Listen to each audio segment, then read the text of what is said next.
Welcome to tonight's tale. Tonight we are covering the Battle of Killiecrankie.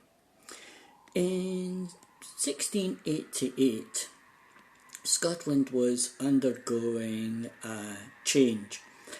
Basically, James VII had fled to France, and he was looking to regain the throne from William III, William of Orange, who had invaded England in 1688. Now, James had a strong following in Scotland. After all, he was a Stuart, and they had ruled us for around 400 years. So he believed that a strong footing in Scotland and a strong footing in Ireland would give him the chance to retake the throne down in London from William III. Now, at this moment in time, Scotland had just finished basically the Covenanting Wars. Now, the last battle in the Covenanting Wars was 1679. It was the Battle of Bothwell Brig. The Covenanting army was defeated, routily defeated, and basically we had virtually no young men left to fight. And because of that, most of the clans went back to their standard clan affiliational warfare between each known clan.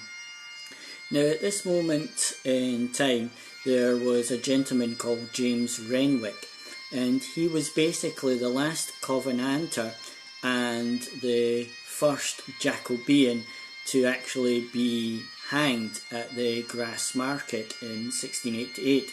He was known as the Minister on the Moors. Now, a Jacobite is basically the term for anyone who supported James's claim to the throne over William III. One of the main instigators of this was a gentleman called James Graham. Now, this gentleman was basically Bonnie Dundee, or another one, Bloody Cleavers, depending on which side of the battle you were actually on. It was said that this gentleman was invincible, basically had the devil's protection. No bullets could harm him, no knives could penetrate his body. So basically it grew up around that every time this person went into battle, he would always be victorious. And of course, this went around the army, the invading army. So at this moment in time, in 1689, Bonnie Dundee raises the royal standard of the Stuarts on Dundee law. And in doing so, he was claimed to be an outlaw. And of course, William had to retaliate. And he sent a gentleman by the name of Mackay with a small army, roughly about 8,000 men, up to Scotland. Now, this army was made up of English, Welsh, Irish and Scots. And they were told to go up through as much of Scotland as they could, taking various castles on the way up. Now, they took Blair Athol, and they knew the next one that they had to take was, of course, Stirling, which they duly did. Then they knew that they had to take on basically Dundee himself and squash any chance of any rebellion in Scotland. So in doing so, they had to pass through the pass of Killiecrankie, which is about 1.5 miles to 2 miles long. Now, as they were entering into the pass, Dundee had ridden his forces hard to the top of a small hill. Now, Mackay was in the pass. They had men in front of him, Scots men in front of him, Scots men to the rear, and the River Grey to one side and a hill and Scotsmen to the other. So he would have a great difficulty in basically turning his army around or even retreating in any normal manner. give Mackay his due. He was able to basically turn his men around, line them up towards the hill to take on the main body of the Scots.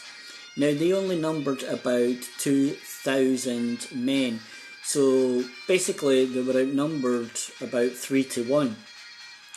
Now, the Highlanders are probably the most efficient troops that you could ever have on a battlefield, and they have a fantastic way of fighting. Basically, they fire off a volley from their muskets, draw their swords, and just basically charge. And that's it. Virtually nothing can stop them. Now, the actual English had slightly better weaponry than the Scots. They had basically a self-loading rifle, an SLR. Now, this was supposedly to give them better firing, and they wouldn't have to reload by the normal means. Although they were supposedly experts at using these rifles, they weren't. They did fire a few volleys into the Scots. About 600 Highlanders fell at this moment in time. But because of the sheer ferocity of the charge and the follow-up of the other Scots, they just clattered straight into the English and basically steamrollered their way through. One section of the English army broke ranks and completely and utterly fled the field of battle. Mackay did his best to rally the troops that were still standing, but he could not stop the charge, and he too had to eventually flee the field of battle. Now, this is where it gets really interesting. One gentleman by the name of Donald MacBain made the longest jump in history at that moment in time. He was being chased by 2 Highlanders all the way down. And when you're getting chased by 2 Highlanders, the best thing you can do is drop everything and just run, which he duly did. He came down the side of the banks towards the River Grey and realised that there was no way he could go anywhere else, and the only way out was to jump the burn. He duly did this. He actually leaped 5.5 metres, which is just over 18 feet, to the bank on the other side. That's no mean feat. The 2 Highlanders coming down after him actually stopped. They didn't actually want to jump the burn. And he did make it actually back to Stirling and then back to Edinburgh. Now, it was said that, as always, Bonnie Dundee would lead the second charge, most notably on horseback. And as was said, everybody believed he was actually invincible. Nothing could stop him. And it was noted that bullets would just bounce off his body.